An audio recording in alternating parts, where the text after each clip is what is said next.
Nyarlathotep by H.P. Lovecraft. Nyarlathotep, the crawling chaos. I am the last. I will tell the audient void. I do not recall distinctly when it began, but it was months ago. The general tension was horrible. To a season of political and social upheaval was added a strange and brooding apprehension of hideous physical danger. Danger widespread and all-embracing, such as may be imagined only in the most terrible phantasms of the night. The people went about with pale, worried faces, whispering warnings and prophecies which no one dared repeat, or even acknowledge to himself that he had heard. A sense of monstrous guilt was upon the land, and from the abysses between the stars swept chill currents that made men shiver in dark and lonely places. There was a demoniac alteration in the sequence of the seasons. The autumn heat lingered fearsomely, and all felt that the world, perhaps the universe, had passed from the control of known gods or forces to that of unknown ones.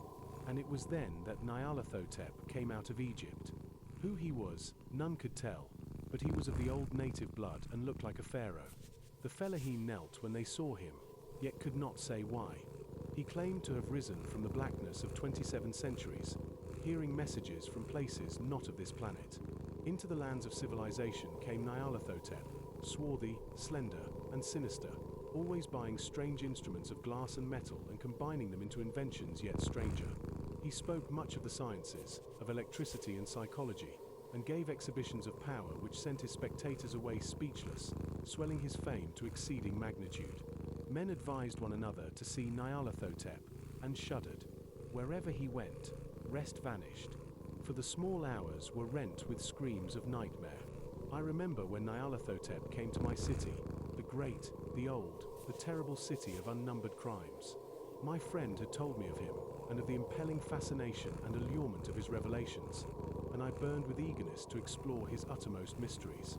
My friend said they were horrible and impressive beyond my most fevered imaginings, that what was thrown on a screen in the darkened room prophesied things none but Nyarlathotep dared prophesy, and that in the sputter of his sparks there was taken from men that which had never been taken before yet which showed only in the eyes. And I heard it hinted abroad that those who knew Nyarlathotep looked on sights which others saw not. It was in the hot autumn that I went through the night with the restless crowds to see Nyarlathotep, through the stifling night and up the endless stairs into the choking room, and shadowed on a screen, I saw hooded forms amidst ruins, and yellow evil faces peering from behind fallen monuments. And I saw the world battling against blackness, against the waves of destruction from ultimate space, whirling, churning, struggling around the amazingly around the heads of the spectators, and hair stood up on end whilst shadows more grotesque than I can tell came out and squatted on the heads. And when I, who was colder and more scientific than the rest, mumbled a trembling protest about imposture and static electricity, Nyarlathotep drove us all out, down the dizzy stairs into the damp, hot, deserted midnight streets. I screamed aloud that I was not afraid, that I never could be afraid, and others screamed with me for solace. We swore to one another that the city was exactly the same, and still alive, and when the electric lights began to fade we cursed the company over and over again, and laughed at the queer faces we made. I believe we felt something coming down from the greenish moon, for when we began to depend on its light we drifted into curious involuntary formations and seemed to know our destinations though we dared not think of them. Once we looked at the pavement and found the blocks loose and displaced by grass, with scarce a line of rusted metal to show where the tramways had run. And again we saw a tramcar, lone, windowless, dilapidated, and almost on its side. When we gazed around the horizon, we could not find the third tower by the river, and noticed that the silhouette of the second tower was ragged at the top. Then we split up into narrow columns, each of which seemed drawn in a different direction. One disappeared in a narrow alley to the left, leaving only the echo of a shocking moan. Another filed down a weed-choked subway entrance, howling with a laughter that was mad. My own column was sucked toward the open country, and presently felt a chill which was not of the hot autumn, for as we stalked out on the dark moor, we beheld around us the hellish moonglitter of evil snows.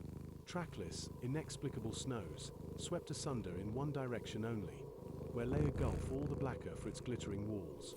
The column seemed very thin indeed as it plodded dreamily into the gulf.